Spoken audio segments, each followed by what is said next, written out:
Family card, এই যে এরকম একটি ফ্যামিলি কার্ড বাংলাদেশের প্রত্যেক মা বোনদের কাছে, মাদের কাছে আমরা পৌঁছে দিতে চাই। যেই নারীর সংসার আছে সেরকম একজন নারীর কাছে আমরা পৌঁছে দিতে চাই। এখন প্রতারণা কিভাবে শুরু হয়েছে, এইটা নাকি একটা ফ্যামিলি কার্ড, এগুলো একদম ভুয়া, এগুলো ভুয়া। যারা কার্ড নিয়ে এরকম যাবে তাদেরকে আপনারা আটকাবেন। তাদের হিংসা হচ্ছে কারণ তারা মানুষের জন্য, জনগণের জন্য এরকম ভালো কিছু উপস্থাপন করতে পারে নাই, তাদের ওই আইডিয়া নেই, কারণ তাদের তো দেশ চালানোর অভিজ্ঞতা নেই। আমরা শুনছি বিভিন্ন কার্ড দেওয়া হবে, কিন্তু এই কার্ড জনগণ পর্যন্ত পৌঁছাবে তো? 2000 টাকার কার্ড নিতে 1000 টাকা ঘুষ দেওয়া লাগবে না তো? একদিকে বলা হচ্ছে কার্ড দিবে, আরেকদিকে ঋণ খেলাপিদেরকে সংসদে নিয়ে যাওয়ার চেষ্টা করা হচ্ছে। যদি প্রকৃতপক্ষেই জনগণকে সুবিধা দেওয়ার নিয়ত থাকে তাহলে কেউ ঋণ খেলাপিকে নমিনেশন দিতে পারে না। নির্বাচন ঘনিয়ে আসলে নেতাকর্মীরা বিভিন্ন রকমের প্রতিশ্রুতি দিয়ে থাকে সাধারণ জনগণকে, সেরকমের প্রতিশ্রুতি দিয়ে বেড়াচ্ছেন বিভিন্ন রাজনৈতিক দলগুলো। তার মধ্যে বিএনপির এবারের প্রতিশ্রুতি হচ্ছে ফ্যামিলি কার্ড ও কৃষি কার্ড।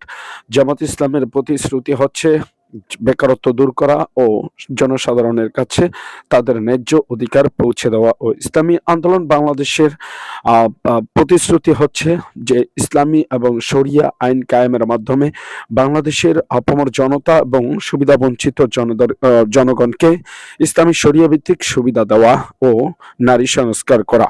সে সকল এরকম প্রতিশ্রুতি দিয়ে বেড়াচ্ছে সকল দলের নেতাকর্মীরা, কিন্তু এই সকল প্রতিশ্রুতির আড়ালে রয়েছে ভিন্ন চিত্র। সেই ভিন্ন চিত্রটাকে সেটাই তুলে ধরার চেষ্টা করছে আজকের এই ভিডিওতে। এই যে এরকম একটি ফ্যামিলি কার্ড বাংলাদেশের প্রত্যেক মা বোনদের কাছে, মাদের কাছে আমরা পৌঁছে দিতে চাই। যেই নারীর সংসার আছে সেরকম একজন নারীর কাছে আমরা পৌঁছে দিতে চাই। সব জায়গায় জনপ্রতিনিধি অর্থাৎ জবাবদিহিতা থাকতে হবে।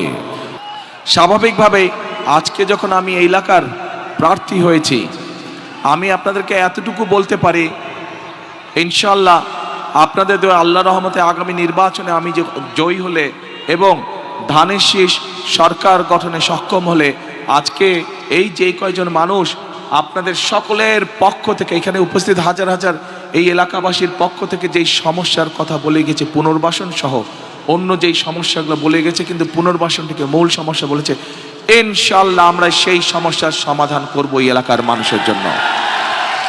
আপনাদের এলাকাবাসী হিসাবে, আপনাদের এলাকার সন্তান হিসেবে এইটুক ওয়াদা আপনাদের কাছে আমি করে গেলাম। আজকে গত 2024-এর 5ই আগস্ট দেশে একটি পরিবর্তন হয়েছে। আমি মনে করি বাংলাদেশের মানুষ, শুধু আজ এই জনসভায় যে হাজার হাজার মানুষ আপনারা উপস্থিত আছেন, শুধু এই মানুষগুলোই নয়, সমগ্র বাংলাদেশের মানুষ একটি পরিবর্তন চায়, ভালো পরিবর্তন চায়। ঠিক বলেছে? জি, পরিবর্তন চায়। কি পরিবর্তন চায়? পরিবর্তন চায় যে মানুষের সমস্যার যাতে সমাধান হোক, মানুষের চলাফেরা, মানুষের নিরাপত্তা, দেশে যাতে সুশাসন প্রতিষ্ঠিত হোক, দেশের শিক্ষার্থীরা যারা শিক্ষার সুযোগ পায়, দেশের বেকার যারা তরুণ আছে, যুবক আছে, যারা তরুণ সমাজের, যুব সমাজের সদস্য যারা, ছেলে হোক মেয়ে হোক, বহু লক্ষ লক্ষ এরকম আছে যারা কর্মহীন অবস্থায় আছে। এই যে যেই কয়েকজন মানুষ এখানে আপনাদের হয়ে, আপনাদের পক্ষ থেকে কথা বলে গিয়েছে, এই মানুষগুলোর মাঝে থেকেও কথা বেরিয়ে এসছে যে কর্মসংস্থান দরকার। দেখুন প্রতারণা কিভাবে শুরু হয়েছে, এইটা নাকি একটা ফ্যামিলি কার্ড, এগুলো একদম ভুয়া, এগুলো ভুয়া। আমি চিফ ইলেকশন কমিশনারের কাছে এই কার্ডের ব্যাপারে কথা বলেছিলাম। তিনি বলেছেন এটা বেআইনি, যারা কার্ড নিয়ে এরকম যাবে তাদেরকে আপনারা আটকাবেন। এখানে ওসি সাহেব আছে, আমি ওসি সাহেবকে বলবো এগুলা আমাদের নির্বাচনী বিধির আচরণ ভঙ্গ, আপনি এগুলাকে অ্যারেস্ট করে তাদেরকে জেলে পাঠাবেন। এখন এই যে প্রতারণা করছে, এরা ইলেক্টেড হলে কি প্রতারণা করবে না করবে না? যাই হোক, আমি শেষ কথা বলতে চাই যে আজান দেবে 14 গ্রামবাসী, এখানে আমি জামাত ইসলামের কেন্দ্রের হিসাবে ভোট চাই না। এখানে প্রায় সকল সাবেক চেয়ারম্যান এখানে উপস্থিত আছেন। গত পরশুদিন আমরা মিটিং করেছি, প্রায় 400 সাবেক মেম্বার এখানে একত্রিত হয়েছিলেন।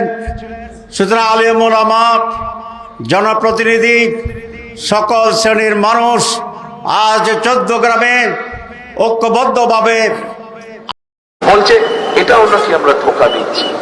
এখন ভাই বলেন, আমার ধোকা দিয়ে লস তো আমার, আমি যদি ধোকা দিই আমার লস না? আপনি পরের বার আমাকে বিশ্বাস করবেন না? তাদের হিংসা হচ্ছে কারণ তারা মানুষের জন্য, জনগণের জন্য এরকম ভালো কিছু উপস্থাপন করতে পারে নাই, তাদের ওই আইডিয়া নেই, কারণ তাদের তো দেশ চালানোর অভিজ্ঞতা নেই, সেই জন্যই তারা আবল তাবল কথা বলছে। কৃষক ভাইদেরকেও আমরা একটি কৃষক কার্ড দিতে চাই, বলছে এটাও নাকি আমরা ধোকা দিচ্ছি। এখন ভাই বলেন, আমার ধোকা দিয়ে লস তো আমার, আমি যদি ধোকা দিই আমার লস না? আপনি পরের বার আমাকে বিশ্বাস করবেন না? পরের বার তো বিশ্বাস করবেন না, তো আপনাকে ধোকা দিলে আমার তো রাজনীতি করতে হবে। তো রাজনীতি করতে হলে তো আমি যেই জবান দিচ্ছি মানুষকে, সেই জবান তো আমাকে চেষ্টা করতে হবে রাখার জন্য।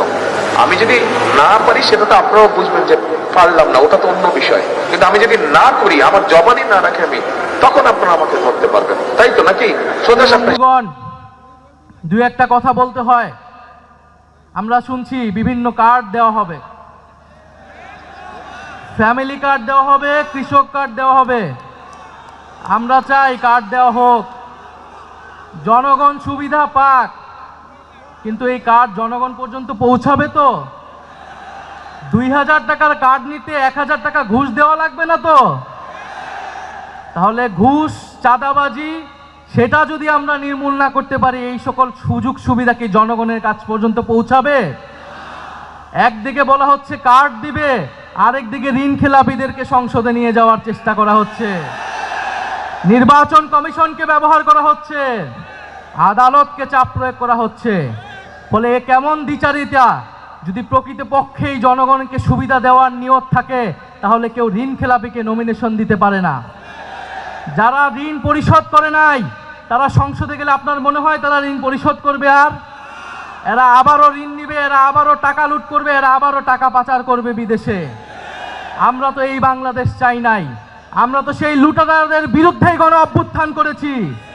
পরে নতুন কোন লুটেরাদের আমরা ক্ষমতায় যেতে দেব না, বাংলাদেশের জনগণ তাদেরকে ক্ষমতায় যেতে দেবে না।